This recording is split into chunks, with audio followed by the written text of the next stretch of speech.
This is understeer, while this is oversteer. Now, you may be asking, Alessio, what do you even mean by understeer and oversteer? Well, understeer is essentially when you are turning through a corner and the front, whereas the balance, not just the front, the balance of the car is not giving you the rotation that you're looking for. So basically, you have to put more steering angle, and basically it feels like the car is going straight, either because the front is not enough or because the rear is pushing. Oversteer is quite the opposite, which means the balance is not helping you to take the perfect line because there is too much rotation rather than not enough rotation.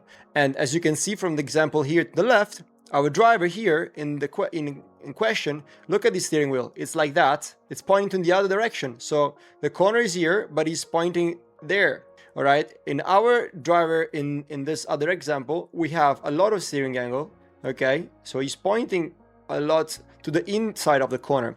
The reality is that neither of those have a perfect balance. The perfect balance would be something like that, almost neutral steering wheel. So pointing in this direction instead of pointing in that direction would be like pointing in this direction rather than pointing that direction. So you may ask, well, how does that affect lap times? Well, I guess you have probably experienced yourself when you were driving. Neither of the two is optimal, neither understeer or oversteer, because both ideally make you lose lap time, right? One of the two is worse than the other, in my opinion, and in the opinion also of most of the F1 drivers, and I will reveal that by the end of the video. But you have to think about that. When you have understeer, you don't have enough rotation. When you have oversteer, you have too much rotation. So it's almost like when you have understeer, it's like pushing you outwards to the corner, and it's just pushing you wide, and you really have to use a lot of steering angle to make the car get back to the optimal racing line, which in the case of 60 Mini scrubs a lot of speed because it has 11 horsepower, but also in other categories. I mean, I had the same in juniors, in shifters, well, in seniors, but even in shifters, where it's the most powerful karts you ever using in karting. I mean, unless you're driving the supercars, but if the shifters have 52 horsepower, and even in the shifters you will have understeer every once in a while. And I'm telling you, when you have understeer, even in shifters, your speed out the corners will be worse. It's almost like you're dragging and you're like having to wait to get on the throttle, and the exit speed is just going to be worse. Or even if you're full throttle in a full throttle corner, having just more steering angle adds more drag, and it's never ideal. When you talk about oversteer, still is not ideal, because if you want to, for example, in this case, turn to the right, you have to basically win a force from your kart that is basically pushing you outwards again, all right? And to avoid that force without too much rotation, you have to countersteer. So that's the practice of countersteering. That's what this driver over here is doing, okay? Is literally countersteering. You see his steering wheel is pointing to the other direction. And if he didn't do that, what would happen? It would spin. So that's, by the way, when we learn how to use the car control, because whenever we are in this situation where the car is sliding, that's the definition of sliding in the rear. Okay, you may argue, oh, it's not the rear, it's the front, which is too much. Well, we will never know unless we were the driver driving that moment. It's always hard to tell whether it's the front in this case that's too much or the rear that's not enough. You almost have to feel it when you drive it, to be honest. That's what I believe. It's hard to tell by watching the video whether it's a problem from the front or it's a problem from the rear. In this case, I just see there's oversteer, but I don't know if it's the front or the rear. Same here in our example to the right, in understeer. I can't say if it's the front not enough or the rear it's too much, but for sure there is push understeer in mid to exit. And again, both are not ideal. They can obviously make you lose lap time. They will make you lose lap time from the optimal line with the optimal neutral steering angle, which again, the theory says in racing is that you should go into a corner, you should pretty much have neutral steering angle. So as soon as you turn in, like the car should basically turn on its own without having to put steering wheel, okay, steering lock. And in this case, we have to put a lot of steering lock, so we have too much understeer, where in this case, to the left, we have to actually countersteer because we have had too much rotation. So a balance of the two is needed. But you know what? It's not just about the balance between the two. It's not, because in this case, we are talking about entry to mid oversteer. Here we have mid to exit oversteer. But you can see the goal is to have neutral steering angle from entry to mid to exit. Okay, if this is the entry, then we got the mid, and then so this is the mid, then we got the exit. The goal is that ideally we have we have neutral steering angle from entry to mid to exit, same here.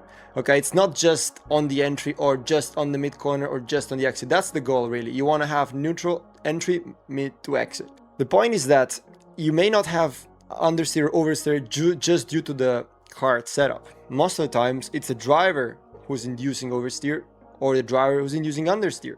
And if you have understeer, you can find a way to reduce that understeer by generating more rotation. If you have oversteer, like in this drive to the left, we can reduce the oversteer by inducing less rotation. So the number one way I like to do that is with my feet. So I can use either more brake to induce more rotation. So more brake would have helped in this case here to the left. If I use more brake, you'd get more rotation. In this case, though, you would have to almost be smoother on the brakes because you would actually reduce the rotation, or just turning it a little bit smoother. So in that case, it would have been better off to be a bit smoother everywhere, and the car would have been handling way better through the corner.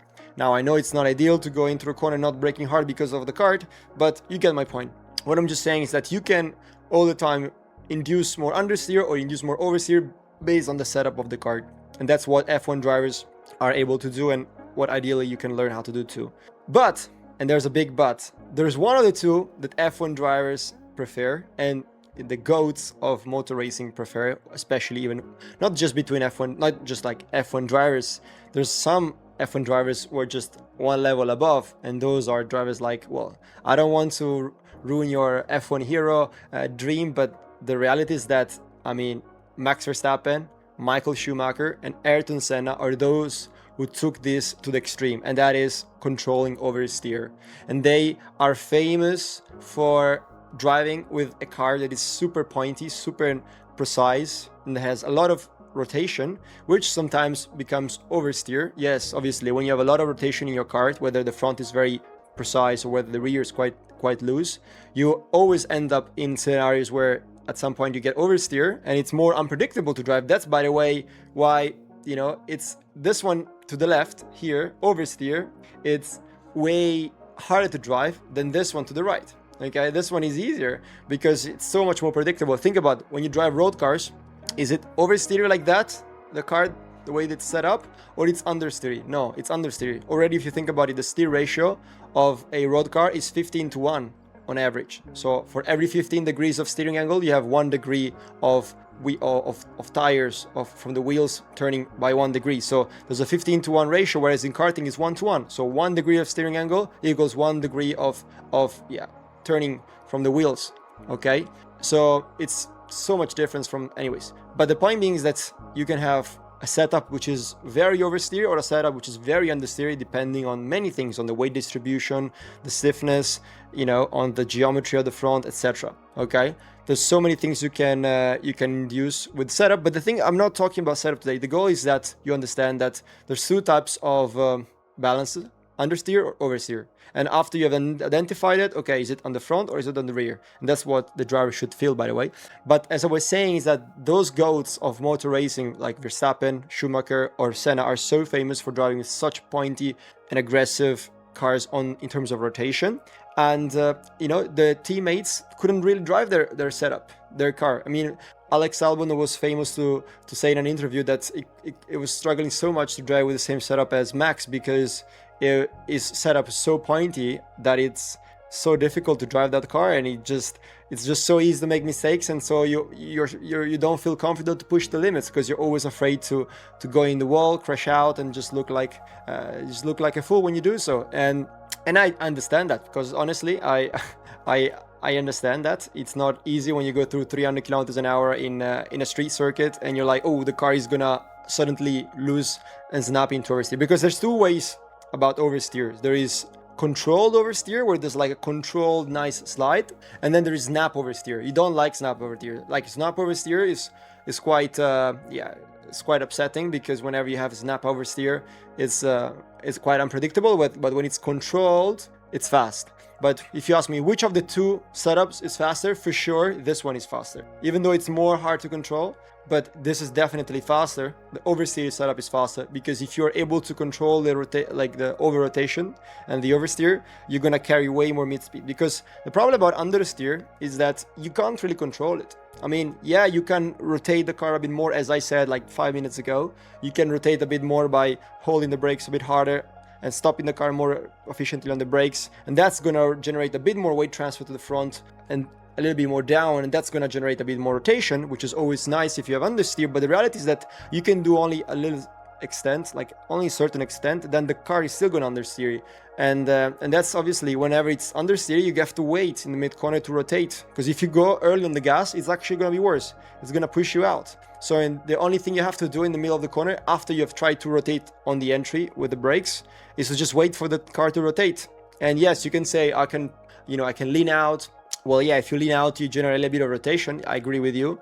You can use a bit more seating. Yes, that's like a bit of a patch you can put. But again, in karting, ideally, you don't wanna use too much steering wheel. You have to be very smooth because again, the steer ratio it's super direct compared to cars. Because in cars you have to turn a lot. Here we have to turn like 2, 3, 5 degrees of steering, and that's it. But yeah, the whole thing is that the two balance are, again, not ideal. The ideal would be the neutral steering, but with oversteer, I mean, you're gonna be able to control it way easier than you had understeer. And the reality is that you never have a perfect setup, never. It's gonna be from 1 to 10. You always have to choose.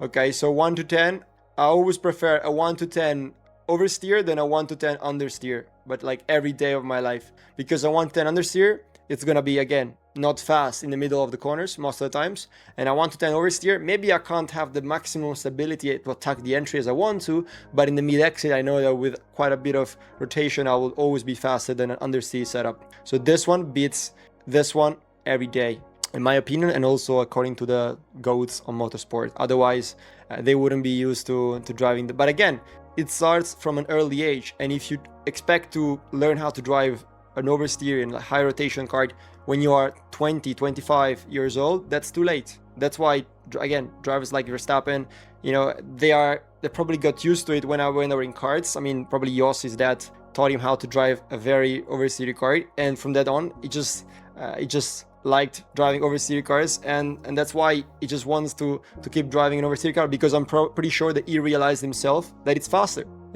He drives the simulator 4 or 5 hours a day. I'm probably sure that he's realized over his experience in his career that, I mean, between an understeer car and oversteer car, it's always faster an oversteer car, and therefore, I mean, he took it to another level, and all of his teammates are basically struggling to keep up with him. And this is a great story to all upcoming karting drivers. There's always a choice. You can always tell your mechanic, oh, the rear is sliding, or the rear is sliding. Or you could tell your mechanic, yes, the rear is sliding, but give me more front. Oh, yes, the rear is sliding, but give me more front, There's two kind of approaches. But yeah, the one who actually wants more rotation and can get used to that. That's why, by the way, the Finnish drivers are so good in slippery conditions, because they're always used to drive in low grip conditions, and that's when you have to counter steer most of the times, like when you're doing ice karting, or even when you're driving in the rain. You have to counter steer a lot, and in those conditions, that's where you develop the car control. That's where you get used to the oversteer most of the time. So I hope this was useful. I'm gonna prepare a guide for you to download as a PDF, so that you can download it and just rewatch this or rewatch the video or review the PDF. Feel free to hit me up on Instagram @AlessioLorandi, and I'll see you in the next one. If you've enjoyed this video, make sure you check this other recommended video below, or watch the whole Driving Hacks playlist.